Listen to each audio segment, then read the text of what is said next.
20 ફૂટ ઊંચા કૂવામાં હાથીનું બચ્ચું પડ્યું.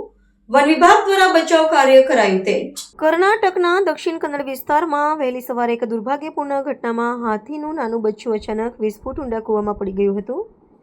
આ ઘટનાની જાણ થતાં જ વન વિભાગના અધિકારીઓ અને બચાવ ટુકડીઓ ઘટના સ્થળે પહોંચી ગઈ હતી. સ્થાનિક ગ્રામજનોની મદદથી વન્યજીવને સુરક્ષિત રાખવા માટે સતત દેખરેખ રાખવામાં આવી રહી છે. કૂવાની ઊંડાઈ અને સાંકડી જગ્યાને કારણે બચાવ કાર્યમાં અનેક અવરોધો આવી રહ્યા છે, પરંતુ વન વિભાગના નિષ્ણાતો દ્વારા બચ્ચાને ઈજા ન થાય તે રીતે બહાર કાઢવાની પદ્ધતિસરની યોજના ઘડવામાં આવી છે. આ ઘટનાનું વિશ્લેષણ કરતા વન્યજીવ નિષ્ણાતોએ જણાવ્યું છે કે ખોરાક અને પાણીની શોધમાં વન્ય પ્રાણીઓ માનવ વસાહત તરફ વળતા હોય છે, જેના કારણે આવી દુર્ઘટનાઓ સર્જાય છે. બચાવ કામગીરીમાં માટી ખસેડતા મોટા યંત્રનો ઉપયોગ કરીને કૂવાની એક તરફ ઢાળ બનાવવામાં આવી રહ્યો છે, જેથી હાથીનું બચ્ચું જાતે જ બહાર આવી શકે.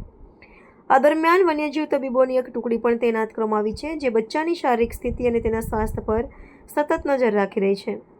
હાથીના પરિવારના અન્ય સભ્યો નજીકમાં હોવાની સંભાવનાને ધ્યાનમાં રાખીને સુરક્ષાના ચુસ્ત બંદોબસ્ત પણ ગોઠવવામાં આવ્યા છે.